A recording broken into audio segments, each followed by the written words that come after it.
The mud on Okinawa didn't just dirty you, it tried to eat you alive. Lieutenant Amelia Reed knew the taste of Itamix, of copper blood, salt water, and rotting jungle. The mortar shell that tore through the canvas of the 7th Field Hospital wasn't a warning. It was a death sentence, surrounded by screaming men and the thick grey haze of cordite. Amelia locked eyes with a young Marine named Cal, whose leg was shattered and useless. The last evacuation truck was gone. The radio was dead. The Japanese platoon was moving up the ridge. Bayonets fixed, Amelia looked at her hands, then at the soldier. She had 2 choices: leave him to be slaughtered, or carry a 200-pound man through hell itself. She chose hell. April 18th, 1945. Okinawa. The rain hadn't stopped in 3 days. It fell in heavy grey sheets that turned the foxholes into graves and the supply roads into rivers of slurry. Inside the triage tent of the Provisional Medical Station near Ridge 404, Lieutenant Amelia Reed was trying to thread a needle while the ground shook. She was 24, a farmer's daughter from a no-name town in Nebraska, with hands that were used to pulling stubborn calves out of the mud.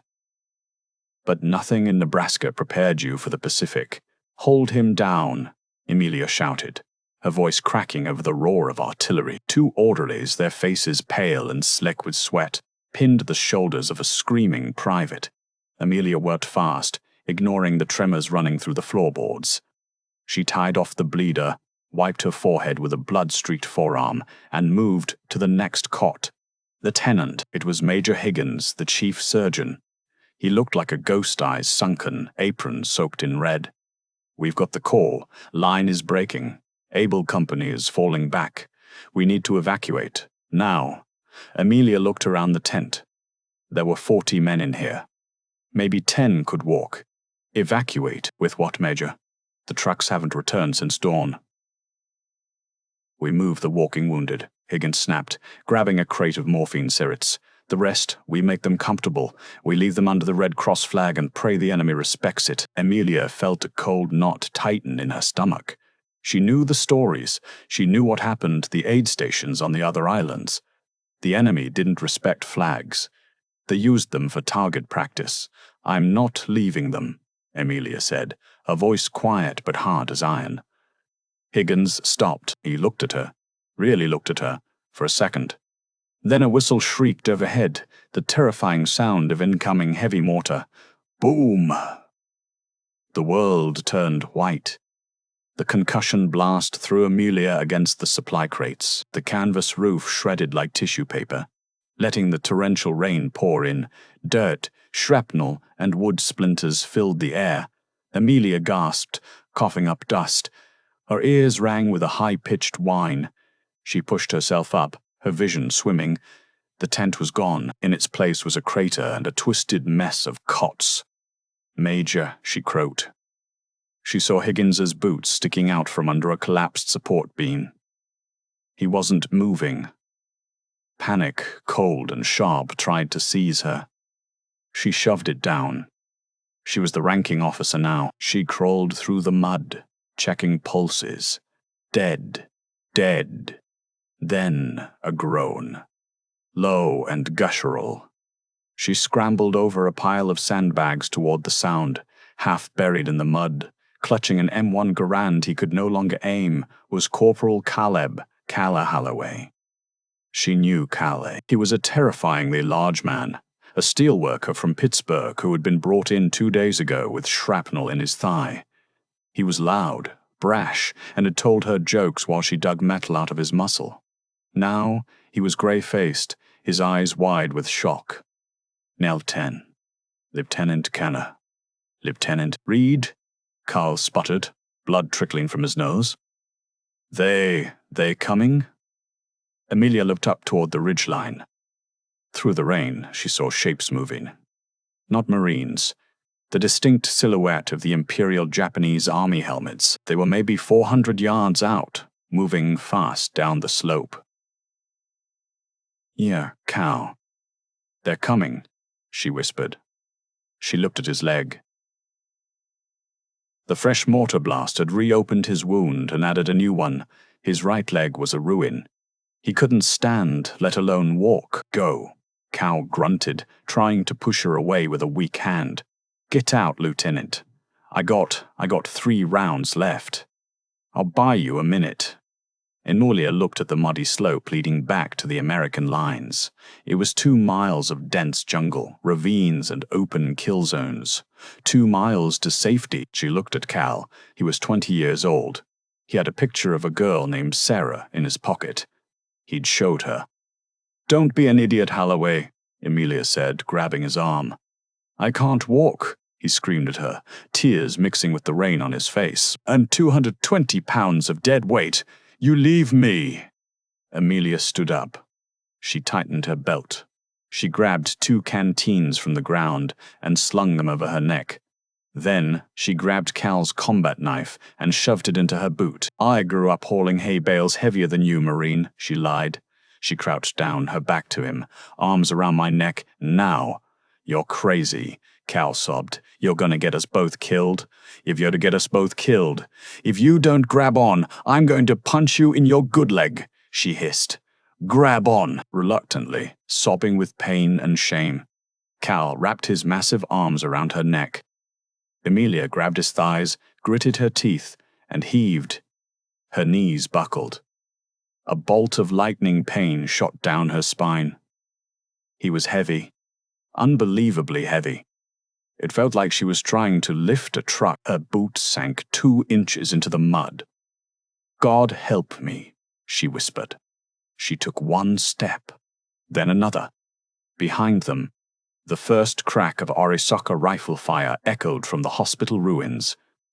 The enemy was in the camp. Emilia didn't look back. She walked into the jungle. The first 100 yards were pure adrenaline. Emilia moved on instinct, crashing through the elephant grass, her boots sliding on the slick volcanic rock. The weight on her back was crushing. Cal's breath was ragged and hot against her ear. Put me down, please, Lieutenant. Just put me down, Cal moaned rhythmically, like a broken record. Shut up, Cal, Emilia panted. Save your breath. They reached the edge of the first ravine. Below them, a steep drop into a chaotic tangle of vines and jagged rocks. The bridge, a flimsy wooden structure used by the engineers, had been blown out. Dead end, Cal whispered. It's over. Emilia scanned the ravine. The rain was falling so hard it was difficult to see the bottom. If they stayed here, on the rim, they'd be silhouetted against the sky. Easy targets. We slide, she said. What? We slide down. Hold on tight. Before Cal could protest, Emilia sat down in the mud, keeping Cal on her back, and pushed off. It wasn't a slide. It was a controlled fall. They tumbled through ferns and thorns, mud filling Emilia's mouth and nose. Branches whipped her face, slicing her cheek open. They hit a patch of loose shale and accelerated, tumbling uncontrollably until they slammed into a rotting log at the bottom of the ravine. The impact knocked the wind out of Emilia. She lay there, face down in the muck, gasping for air. Her vision went black for a second. Get up. You have to get up. She rolled over. Cal was groaning, clutching his leg. The bandage had soaked through. Check the wound, she ordered herself. She crawled over to him. The bleeding was bad. She didn't have a tourniquet. She had lost her medical kit in the slide. Okay, Cal, this is going to hurt, she said. She ripped the sleeve off her fatigue shirt. She found a sturdy stick on the ground. She wrapped the cloth above his knee, inserted the stick, and twisted. Cal screamed. It was a high, thin sound that cut through the noise of the rain. Quiet, she hissed, clapping a muddy hand over his mouth. They'll hear you. Cal's eyes were wild, rolling back in his head. He bit down on her hand, hard. She didn't pull away. She held him until his body went limp, passing out from the pain. Good. It was easier to carry him if he was unconscious. She checked her watch. The glass was cracked, but the second hand was moving. They had been moving for 20 minutes. They had covered maybe a quarter of a mile, 1¾ miles to go. Emilia hoisted him up again. This time, without his help to hold on, it was harder. She had to hunch forward, balancing his dead weight on her hips. Her spine felt like it was compressing. She started walking along the ravine floor, using the noise of the rushing water to mask her footsteps. Snap. Emilia froze. The sound came from above, on the ridge they had just slid down. She pressed herself and Cal against the muddy bank, hiding beneath the overhang of a giant fern. Voices, rapid, clipped, Japanese. She saw boots on the edge of the ravine. 2 soldiers. They were scanning the bottom. One of them pointed down toward the slide marks they had made in the mud. Emilia stopped breathing. If they came down, she had a knife, and Cal had an empty gun. One of the soldiers unslung a grenade. He pulled the pin and tossed it casually into the ravine. Emilia saw the dark object falling through the air. It wasn't landing near them, it was landing about 30 feet upstream. Boom. Water and mud sprayed everywhere. The soldiers laughed. They said something else, lit cigarettes, and turned away, continuing along the ridge. They thought the Americans were dead, or they were just flushing out rats. Emilia waited 5 full minutes. Her legs were trembling so violently she thought she would collapse. "Cal," she whispered. "Wake up." He didn't stir. His skin was burning hot. The infection was spreading, or the shock was setting in deep. She checked his pockets. A wallet, a half-eaten chocolate bar, a picture of Sarah. She took the chocolate bar and ate half of it in one bite. She needed the sugar. She forced the other half into Cal's mouth, massaging his throat to make him swallow. "Come on, big guy," she grunted, heaving him back up. The terrain changed. The ravine opened up into a dense bamboo forest. The bamboo grew so close together it was like a cage. Emilia had to turn sideways, dragging Cal through the gaps. The bamboo scraped her arms raw. Suddenly she stumbled. Her foot caught on a root and she went down hard, Cal landing on top of her. She tried to push him off, but her arms wouldn't work. She tried to push him off, but her arms wouldn't work. She was exhausted. She lay there in the mud, the rain hammering her face. "Just close your eyes. Just for a minute." It was so tempting. The pain in her back was a screaming fire. She just slept for 10 minutes. Then she saw it. 10 feet away, half hidden by the bamboo leaves, was a helmet. An American helmet. She crawled out from under Cal and dragged herself toward it. It was a marine helmet. Beneath it was a skull, picked clean by insects and time. The dog tags were still there. Private Michael J. Miller, 1944. This wasn't a new battlefield. This was an old one. They had walked into a forgotten killing zone. She looked around. Now that she was looking, she saw the signs, rusted barbed wire hidden in the grass, craters filled with green scum, unexploded ordnance poking out of the mud like jagged teeth. She had walked them right into a minefield. She scrambled back to Cal. "Cal, wake up! We can't move!" Cal's eyes fluttered open. He looked lucid for the first time in an hour. "Nil T?" he rasped. "Why are we stopped?" "Minefield," she said, pointing to a tripwire gleaming faintly silver in the rain, just inches from Cal's dragging boot. If she had taken one more step, they would have been vaporized. Cal looked at the wire. Then he looked at her.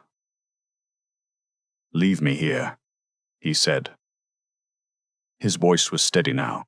"You can pick your way through alone. With me on your back, you can't see the ground. You'll trip one for sure."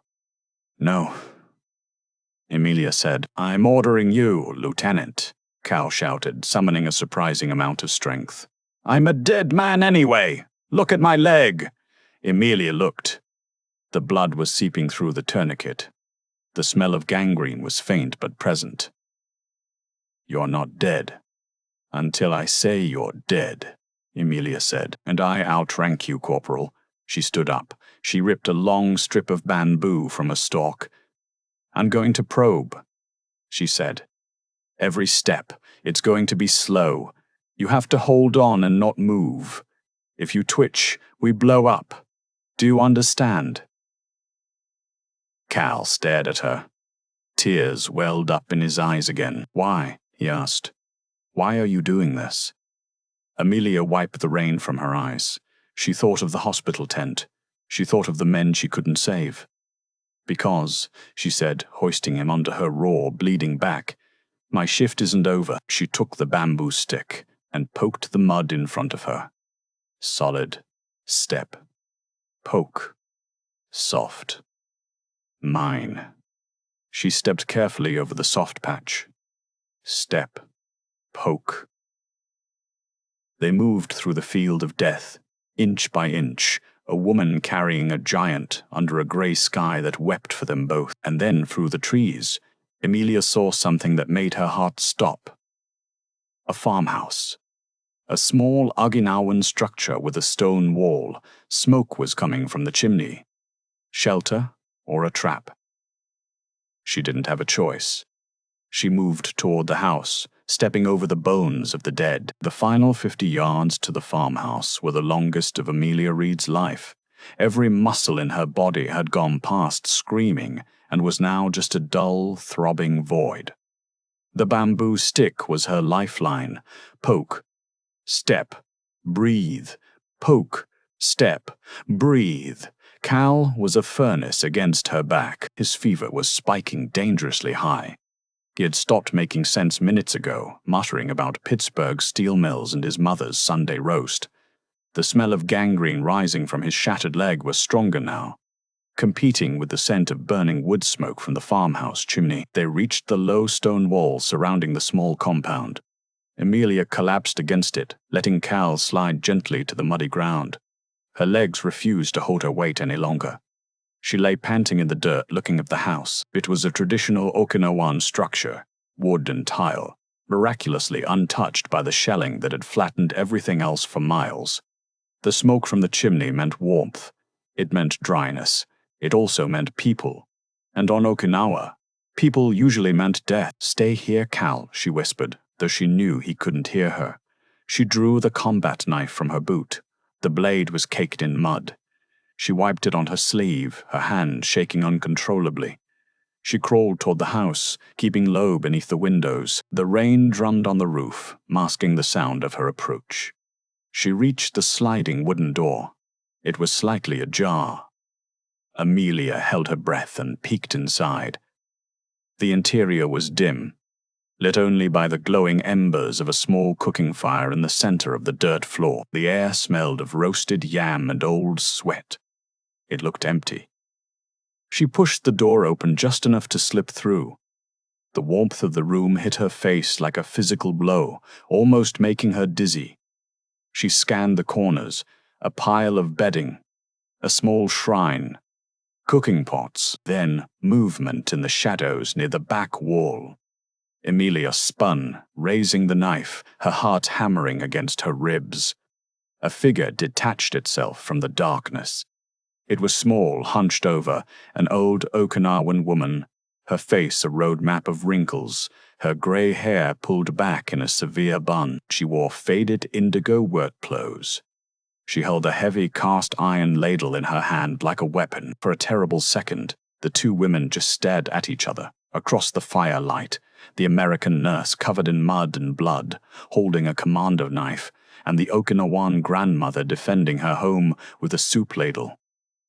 The old woman's eyes darted toward the door, then back to Amelia. She said something in a rapid, quavering voice. It wasn't Japanese, it was the local Okinawan dialect. Amelia didn't understand a word, but the tone was clear. "Fear American," Amelia whispered, lowering the knife slightly to show her other hand was empty. "Doctor. Need help," she pointed to herself, then toward the door where Cal lay outside. The old woman lowered the ladle an inch. She seemed to be assessing Amelia, looking past the uniform to the exhausted, terrified girl underneath. Then a sound came from behind the pile of bedding in the corner, a sharp intake of breath followed by a racking cough. Amelia froze. The old woman's eyes went wide with panic. She stepped in front of the bedding, trying to shield whatever was behind it. It wasn't just the old woman hiding here. Amelia gripped the knife tighter and took a step forward. "Who's there?" The old woman shook her head violently, pleading in her strange tongue. A hand reached out from behind the bedding, a hand in a tattered, dirt-caked green sleeve. Amelia knew that uniform.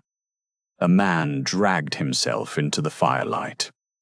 He was young, maybe Cal's age. His head was wrapped in a bloody bandage. He wore the uniform of a corporal in the Imperial Japanese Army. He glared at Amelia with eyes full of hate and pain. In his trembling hand, he held a Nambu pistol pointed directly at her chest. The silence in the farmhouse was absolute, broken only by the hiss of the rain outside and the popping of the fire embers. Amelia stared at the black bore of the Nambu pistol. She was too tired to be afraid. She just felt a profound, crushing sadness. They had come so far, survived the jungle and the minefield, only to die in a warm room because of a scared boy with a gun. The Japanese corporal tried to stand, but his legs gave out. He slumped back against the wall, grey-faced, but the gun never wavered. The old woman threw herself between them, dropping to her knees. She began begging, her hands clasped together, looking first at the soldier, then at Amelia. She was speaking Japanese now, crying out the same words over and over. Amelia looked at the soldier. He was bleeding badly from a wound in his side. His uniform was soaked dark with it. He was shaking with the same fever that was consuming Cal outside. She made a choice, slowly, deliberately. Amelia turned the knife around and placed it on the dirt floor.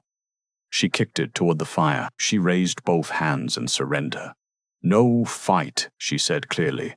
The Japanese soldier stared at her, confusion warring with the hatred in his eyes.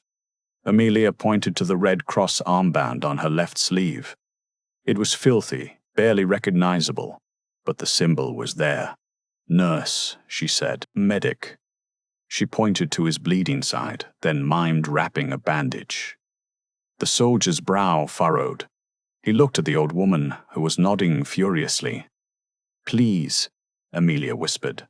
"My friend is outside, dying." The soldier looked at the door. He seemed to be weighing his duty against his exhaustion. Finally, with a shuddering sigh, he lowered the pistol to his lap. He didn't let go of it, but he nodded once, sharply toward the door. Amelia didn't waste a second. She rushed outside into the rain. Cal was lying face down in a puddle. She rolled him over. His lips were blue. "We made it, Cal. We're inside," she said, trying to infuse false optimism into her voice.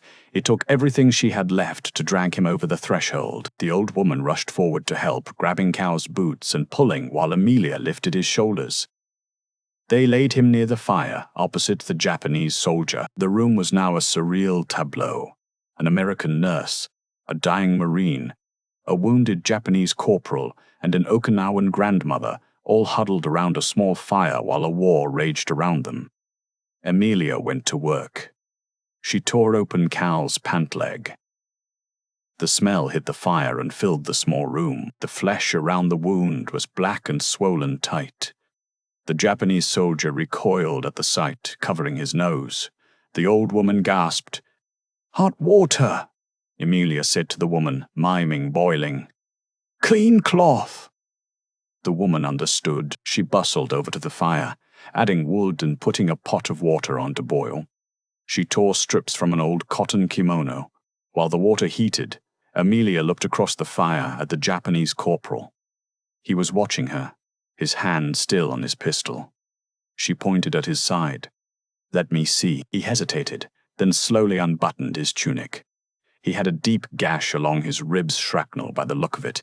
It was festering, angry red streaks running across his stomach. Amelia crawled around the fire to him. Up close, he looked even younger than Cal. He flinched when she touched the wound, his knuckles turning white on the gun grip. "Easy," she murmured. The old woman brought the boiling water and cloths. Emilia cleaned the soldier's wound first. It was easier than Cal's. She packed it with clean cloth and bound it tightly with the kimono strips. He watched her face the whole time, his expression unreadable. When she was finished, he gave a stiff, almost imperceptible nod, a samurai acknowledgement of a service rendered. Then she turned to Cal. There was nothing she could do for the leg. The infection was deep in the bone. He needed a surgeon and penicillin, not hot water and rags. She cleaned it as best she could, cutting away the dead tissue. Cal didn't even groan. He was deep in a coma now. "I'm sorry, Cal," she whispered, tears finally cutting tracks through the mud on her face. "I can't fix it." The old woman appeared at her elbow, holding a small wooden bowl. It held 2 steaming roasted sweet potatoes. Emilia hadn't eaten in 24 hours. The smell was intoxicating. The woman offered one to Emilia and took the other to the Japanese soldier. Emilia took a bite. It was the best thing she had ever tasted. The warmth spread through her chest, a tiny spark of life in the encroaching darkness. She looked around the room. The enemy soldier was eating his potato, eyes closed. The old woman was stoking the fire. Cal was breathing raggedly. For a moment, just a moment, there was peace. Then Cal's eyes snapped open. He stared up at the thatched ceiling, confused. Then he turned his head. He saw the green uniform across the fire. He saw the Japanese face. A guttural roar erupted from Cal's throat. Adrenaline, fueled by pure hatred and fear, flooded his dying body. "JP!" he screamed. Despite his ruined leg, Cal lunged across the fire, his massive hands reaching for the corporal's throat. The Japanese soldier yelled in surprise, bringing the Nambu pistol up. "Cal, no!" Emilia threw herself onto Cal's back, trying to pin him down. He was incredibly strong in his delirium. He threw an elbow back, catching Emilia in the face, splitting her lip. The Japanese soldier fired. Bang! The shot was deafening in the small room. The bullet slammed into the dirt floor inches from Cal's head, spraying dust into his eyes. Cal roared again, undeterred, his fingers closing around the soldier's tunic. The old woman was screaming, hitting Cal with the soup ladle. Emilia wrapped her arms around Cal's neck, choking him. "It's okay, he's helping us." "Cal, stop." She squeezed with all her might, cutting off his air slowly. The fight drained out of him. He collapsed back onto the dirt, gasping, his eyes wild and unseeing. The Japanese soldier was pressed against the wall, the smoking pistol aimed at Cal's head. His chest was heaving. Emilia held up her hands, blood streaming from her split lip. "Please," she begged the soldier. "He doesn't know. He's sick. Please don't shoot." The soldier stared at the hulking Marine, then at the desperate nurse. He slowly lowered the gun. He spat on the floor near Cal, a gesture of utter contempt, then turned away, refusing to look at them. Emilia crawled over to Cal, stroking his burning forehead. "You idiot," she whispered, terrified. "You almost got us killed." The tension in the room was suffocating. The fragile truce was shattered. The soldier watched them from the corner of his eye, his finger on the trigger, and then a new sound cut through the noise of the rain. Voices outside. Close. Boots splashing in the mud near the stone wall. Emilia froze. The Japanese soldier sat bolt upright, his eyes darting to the door. The old woman whimpered and covered her cooking fire with ash, plunging the room into near darkness. The voices were loud, angry. They weren't speaking English. It was a Japanese patrol. And they had seen the smoke. The heavy wooden door of the farmhouse shook under the force of a fist. Bang, bang, bang. "Open up, Imperial Army." A harsh voice barked from outside, barely muffled by the thin wood. Inside, the air turned to ice. Emilia stopped breathing.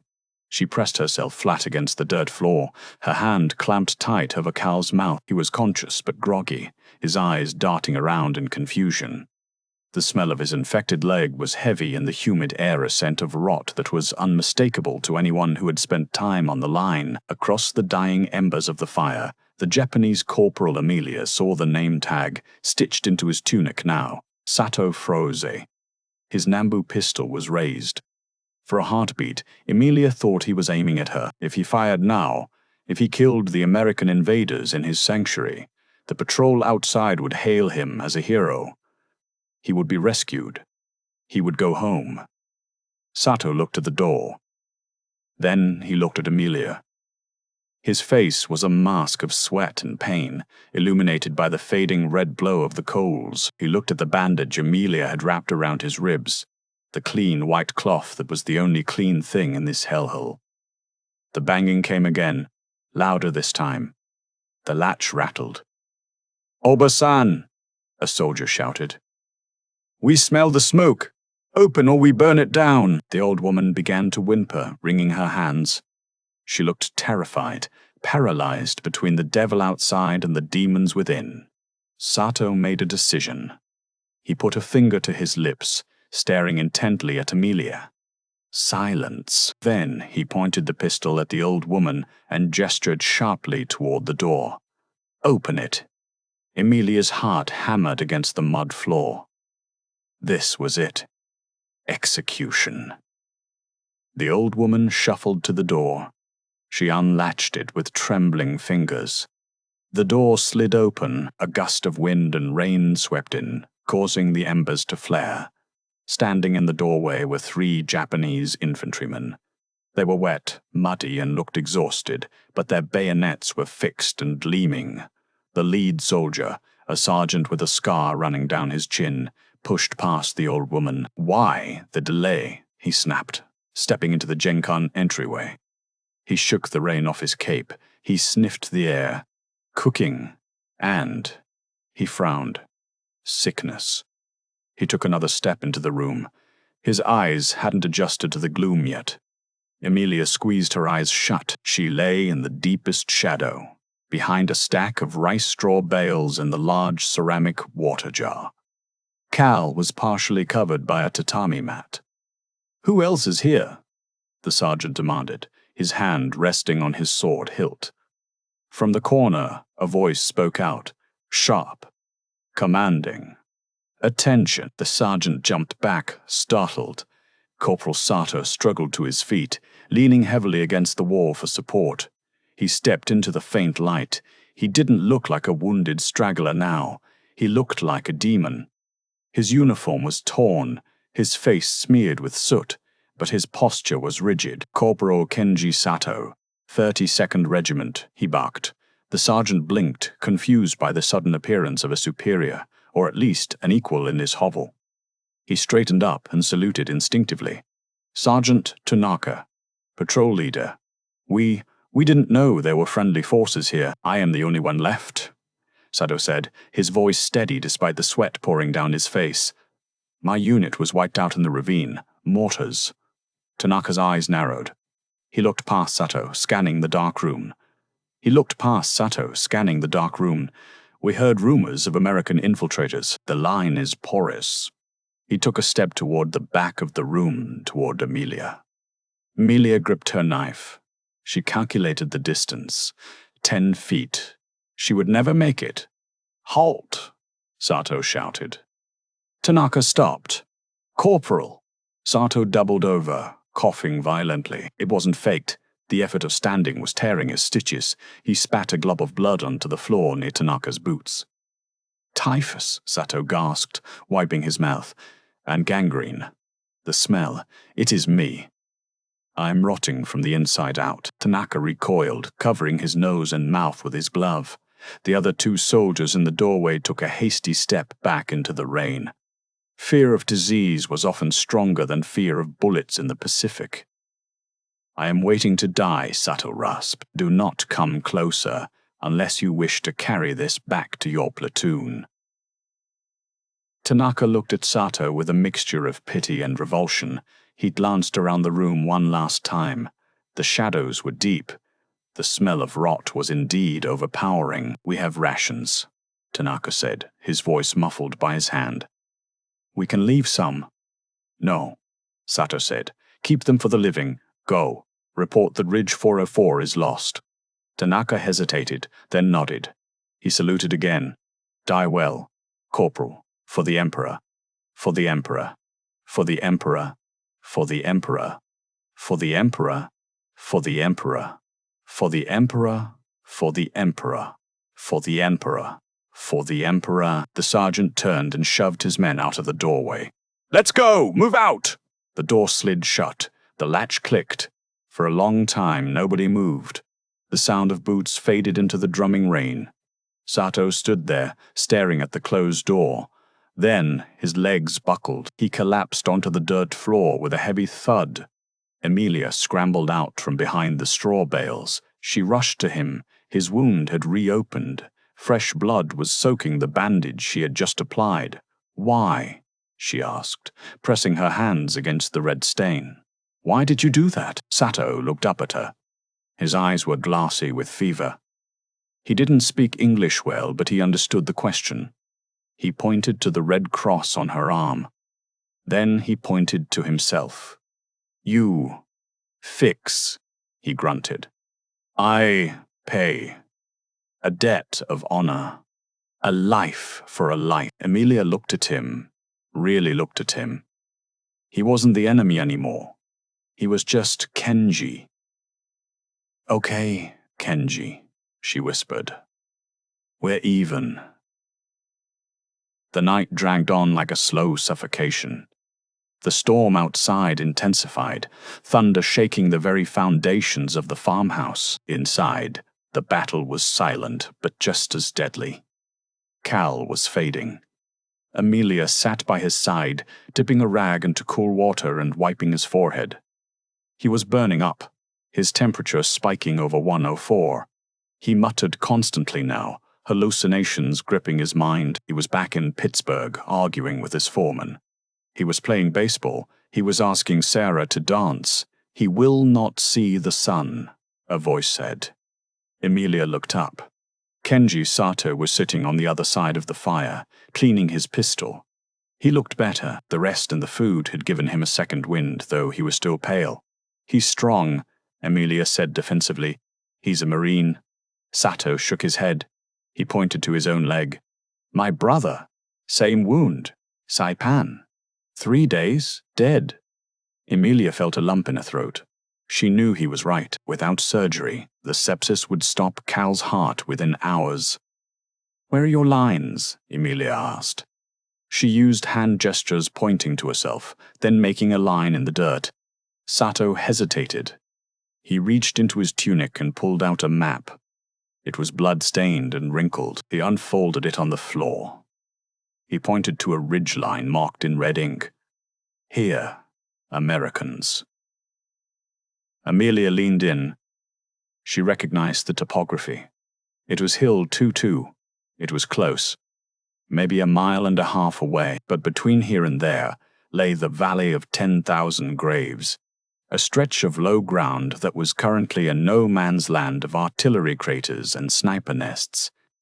Too far, Sato said. For him. He gestured to Cal's unmoving form. I carried him 2 miles already, Emilia said fiercely. I can carry him 1 more. Sato looked at her slender frame, her torn uniform, the exhaustion etched into her face. He actually laughed a dry, rasping sound. You die, he die. Useless. Emilia glared at him. I'm not leaving him. Sato looked at the map again. He traced a finger along a thin blue line of streambed that cut through the valley. It offered cover. It led almost directly to the base of Hill 202. He looked at the American nurse. He saw the same stubbornness in her eyes that he had seen in his own platoon commander before the Banzai charge. He sighed. He folded the map and put it away. He checked the magazine of his Nambu. 7 rounds. We go, he said. Emilia blinked. We. Sato stood up. He walked over to Cal. He grabbed Cal's left arm. He motioned for Emilia to take the right. 2 carry, he said. Fast. Emilia stared at him. This was insane. A Japanese soldier helping an American nurse carry a wounded Marine back to American lines. If his own people caught him, he would be executed as a traitor. If the Americans saw him, he would be shot on sight. Why? Emilia asked again. Sato didn't look at her. He looked at the old woman, who was watching them with sad, knowing eyes. He bowed low to her, thanking her for the shelter. Then he turned to Emilia. War is finished for me. My honor is here. He tapped his chest. Not there. He pointed at the flag on his uniform. It was the twist Emilia hadn't seen coming. Kenji Sato wasn't defecting. He wasn't surrendering. He was simply choosing humanity over ideology. He was choosing to save the woman who had saved him. Okay, Emilia breathed. Okay, let's go. They hoisted Carl up. He was dead weight, heavy as a sack of wet sand. Emilia took his right side. Sato took his left. They draped his arms over their shoulders. Together, the American nurse and the Japanese corporal stepped out into the rain. The mud was ankle-deep. The wind howled, but with two of them the burden was manageable. They moved quickly, leaving the farmhouse behind, entering the black moor of the jungle. They moved in silence. Sato led the way, his eyes scanning the darkness with the practiced ease of a veteran. He knew where the tripwires were. He knew where the soft mud would swallow a boot. He guided them down the stream bed, the rushing water covering the sound of their struggle. Half a mile. Cal groaned. Mom? I'm here, Cal, Emilia whispered. Just a little further. Water.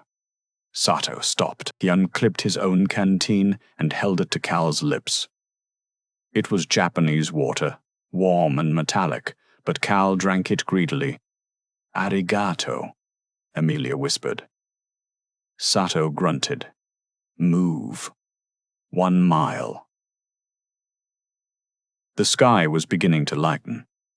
The grey dawn of Okinawa was creeping over the eastern ridges. This was the most dangerous time. The snipers would be waking up.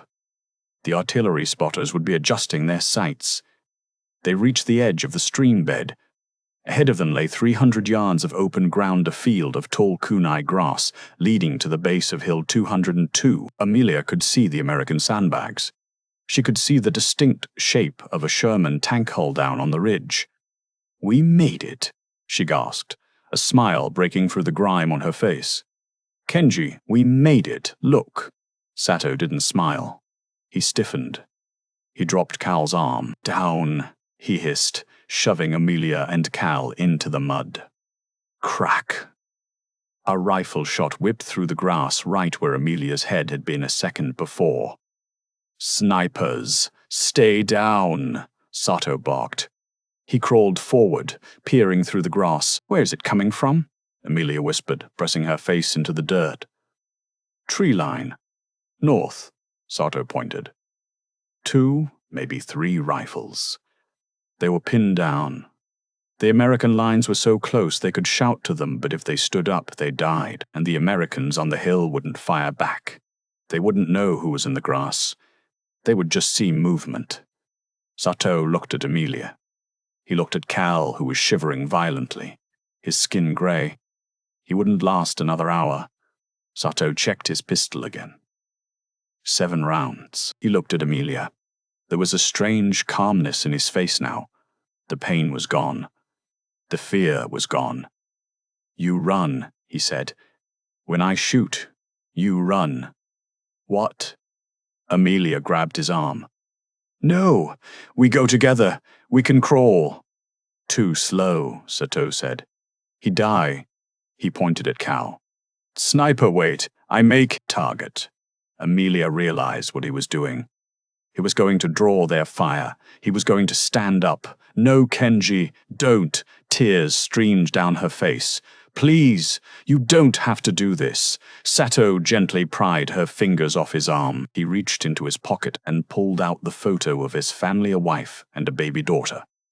He pressed it into Emilia's hand. Tell them, he said.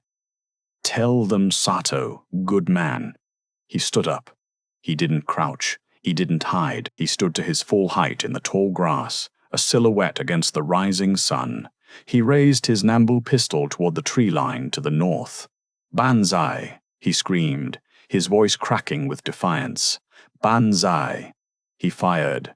1, 2, 3 shots into the trees. The response was immediate. The tree line erupted with muzzle flashes. Bullets tore through the grass around him. Go! He screamed at Amelia, not looking back. Run! Amelia grabbed Cal by the collar. She screamed a sound of pure anguish, summoned strength she didn't know she possessed, and dragged him. She didn't look back. She ran toward the American lines, dragging the heavy Marine through the mud, while the air behind her filled with the swarm of angry bees. She heard the Japanese rifles firing. She heard Sato's pistol answering. Then she heard the heavy thump-thump of an American .50 caliber machine gun opening up from the tank on the ridge, traversing toward the tree line, suppressing the snipers. She fell over the parapet of the forward foxhole, tumbling onto a surprised GI who was eating beans out of a can. Medic, the soldier yelled. We got a live one. Amelia lay on her back, staring at the sky. Her chest was heaving. Her lungs were burning. Cal, she wheezed. Hands were grabbing them, lifting them onto stretchers. He's alive, ma'am. Barely, but he's alive. Ma'am, barely, but he's alive. Amelia rolled over. She looked back down the hill, toward the tall grass. The shooting had stopped. There was a dark shape lying in the kunai grass, still and silent. Wait, Amelia screamed, trying to push the medics away. There's another one. There's a corporal. He helped us. Go back for him. The sergeant in charge held her back. Easy, Lieutenant. There's nothing out there but Japs. We saw one stand up and start shooting. Crazy bastard. We lit him up. Amelia went cold. No, she whispered. He saved us. She slumped back onto the stretcher, clutching the damp photograph of a Japanese baby in her fist as the world finally faded to black. May 14th, 1945. 18th Field Hospital, Guam. The ceiling fan turned lazily, chopping the humid air into rhythmic slices. It was the first sound Amelia Reed had heard for 3 days that wasn't an explosion or a scream. She sat on the edge of her cot, her hands resting in her lap. They were clean now, scrubbed raw with surgical soap. The mud was gone. The bud was gone.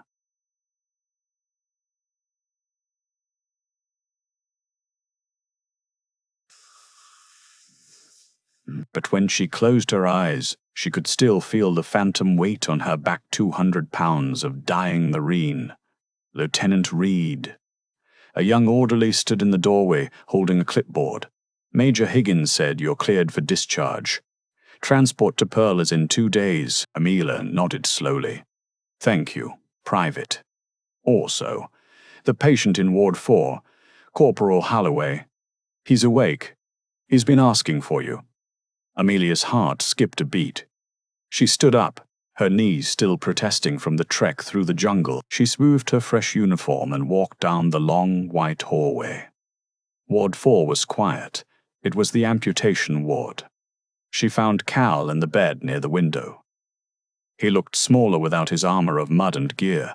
His face was pale, gaunt, and clean-shaven. The sheet was pulled up to his chest, but it lay flat where his right leg should have been below the knee. He was staring out at the ocean, watching the supply ships bob in the harbor. Hey, big guy, Amelia whispered. Cal turned his head.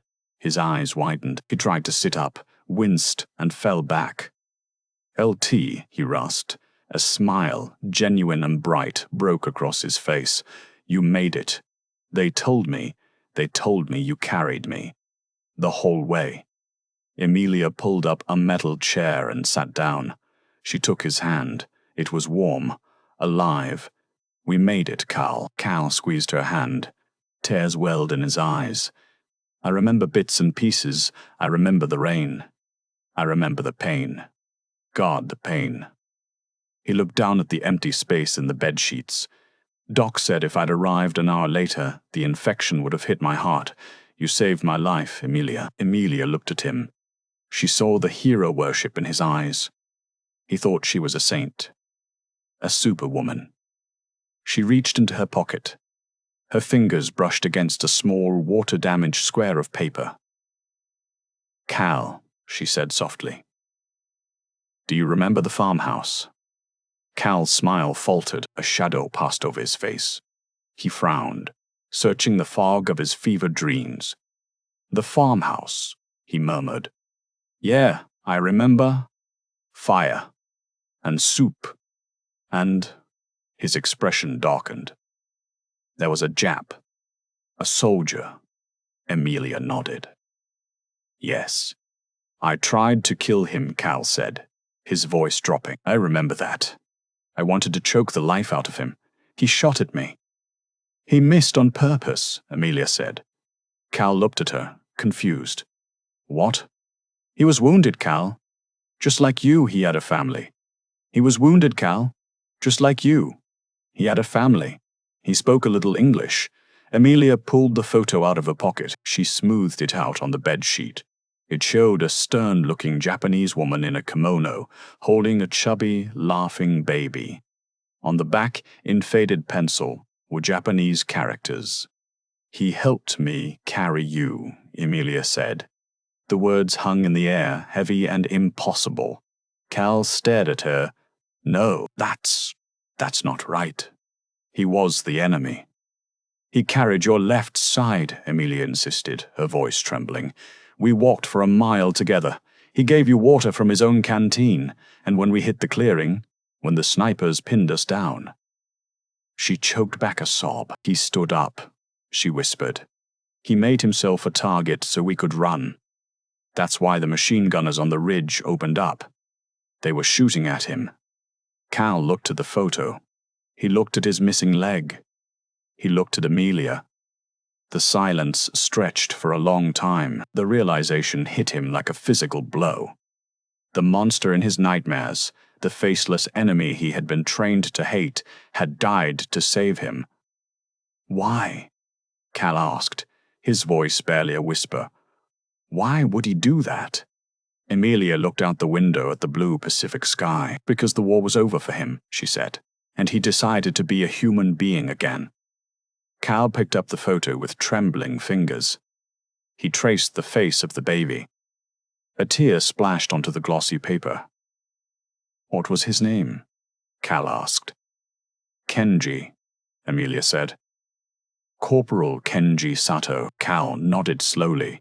He folded the photo carefully and tried to hand it back to Emilia. "No," Emilia said, closing his hand around it. "You keep it. You're the one he saved." Cal looked at the photo, then tucked it into the pocket of his pajama shirt, right over his heart. "When I get home," Cal said, his voice gaining strength, "when I get back to Pittsburgh, I'm going to build a shrine, in my garden, for him." Emilia smiled through her tears. She stood up and kissed Cal on the forehead. "You do that, Marine. You do that." She walked to the door. Before she left, she turned back. Cal was looking out the window again, but his hand was clutching his pocket. She walked out into the bright Guam sunlight. The war was still raging. Thousands were still dying, but in that small hospital room, and in the heart of a nurse who walked through hell, there was finally peace. Emilia Reed and Cal Howey survived the war, but the man who ensured their future never saw his own. In the chaos of battle, where humanity is often the first casualty, a simple act of grace by an enemy soldier changed everything. It forces us to ask a hard question. If you were in that farmhouse, staring down the barrel of a gun held by your sworn enemy, would you have pulled the trigger, or would you have offered a hand? This story reminds us that even in the darkest hell, light can be found in the most unexpected places. If this story moved you, please hit that like button. It helps us share these forgotten tales with the world. And if you want to hear more incredible true stories of survival, courage, and history's greatest twists, make sure to subscribe and ring the bell so you never miss an upload. What would you have done in Emilia's shoes? Let me know in the comments below. Thanks for watching, and I'll see you in the next story.